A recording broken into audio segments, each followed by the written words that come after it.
Sergeant Daniel Reeves had spent a decade patrolling the streets, dealing with reckless speeders, intoxicated drivers, and everything in between.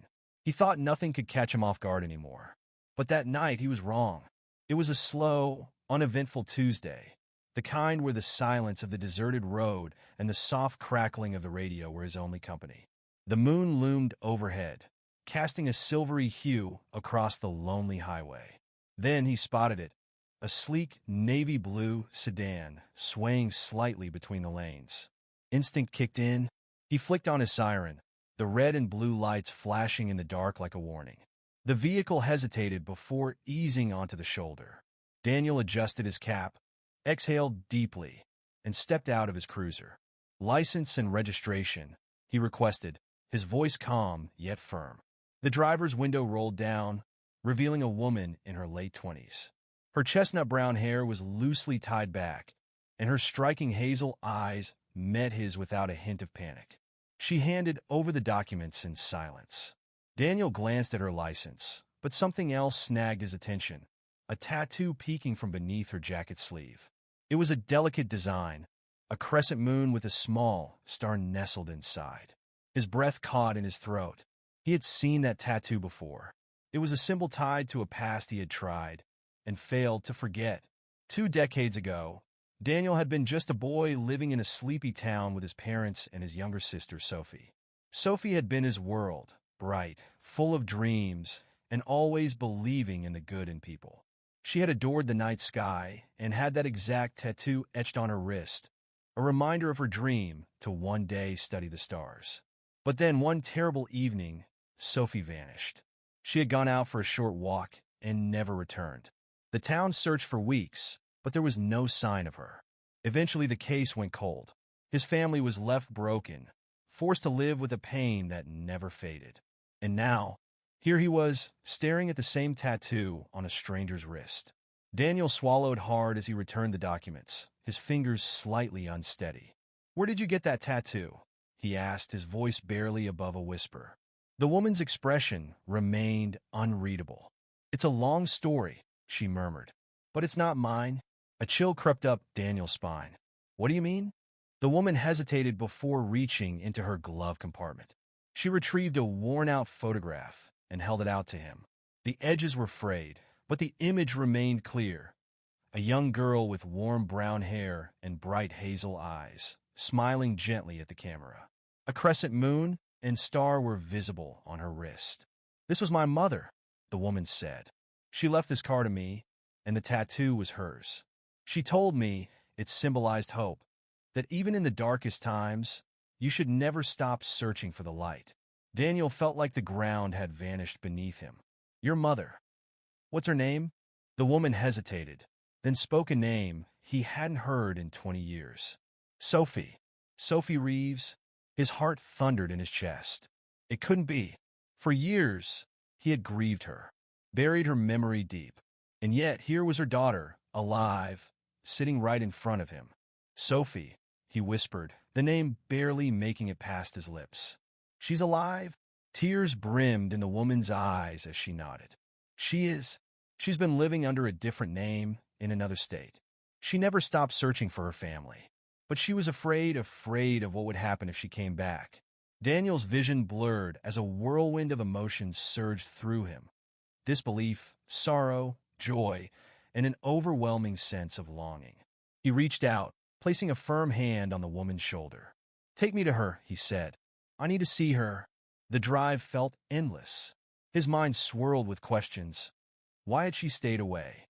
Why hadn't she reached out? What had happened to her? But as they pulled into the driveway of a small, modest home, the questions dissolved. None of that mattered now. The door creaked open, and there she stood. Sophie. Older, yes, her hair streaked with silver, her face lined with the passage of time. But her eyes, they were the same. Her lips trembled as she whispered, "Danny's." His throat tightened. "Sophie." Then, they were in each other's arms, holding on as if afraid to let go. As they sat in her cozy living room, she told him everything. The night she had disappeared, a stranger had taken her. She had been held captive for years, but she had never given up hope. When she finally escaped, she was too afraid to return.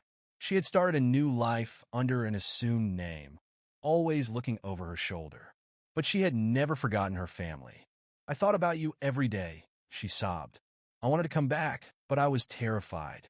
I didn't know if you would even want to see me again, and I was scared that he might still be out there." Daniel took her hand, his grip firm. "You don't have to be afraid anymore," he assured her. "You're safe now. You're home." The following days were filled with healing. Daniel introduced Sophie to his wife and children, and they welcomed her with open arms. As for the woman who had unknowingly led him to Sophie, she was more than just a messenger.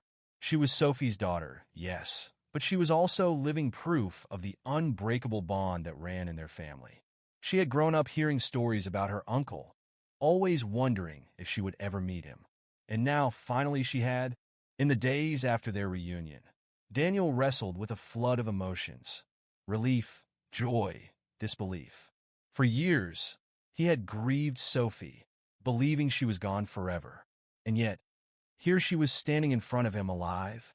Sophie, too, struggled to process it all. She had built a life in hiding, but it had never felt whole. Now, surrounded by the family she thought she'd lost, she felt something unfamiliar: peace. One evening, they sat on the back porch, watching the sunset. "Remember those summer nights we spent stargazing?" Sophie asked, a nostalgic smile forming. Daniel nodded. "You used to name every constellation like they were old friends." "I still do." Daniel turned to her, his voice thick with emotion. "I spent years wondering what happened. I thought I lost you forever." Sophie squeezed his hand. "You never lost me, Danny. I was just lost. But I'm home now." Tears welled in Daniel's eyes, not from sorrow this time, but gratitude. Despite the joy, Sophie's past still lingered. The man who had taken her, was he still out there? The fear had never truly left her. Daniel had already begun looking into it. As an officer, he had resources, and now, with Sophie ready to share her story, he was determined to bring the man to justice. "I want this to end," she admitted. "Not just for me, but for anyone else he might have hurt." Daniel nodded. "We'll make sure of it." Together, Sophie met Daniel's wife, Laura, and their 2 children. At first, she feared being an outsider in her own family, but that fear quickly faded.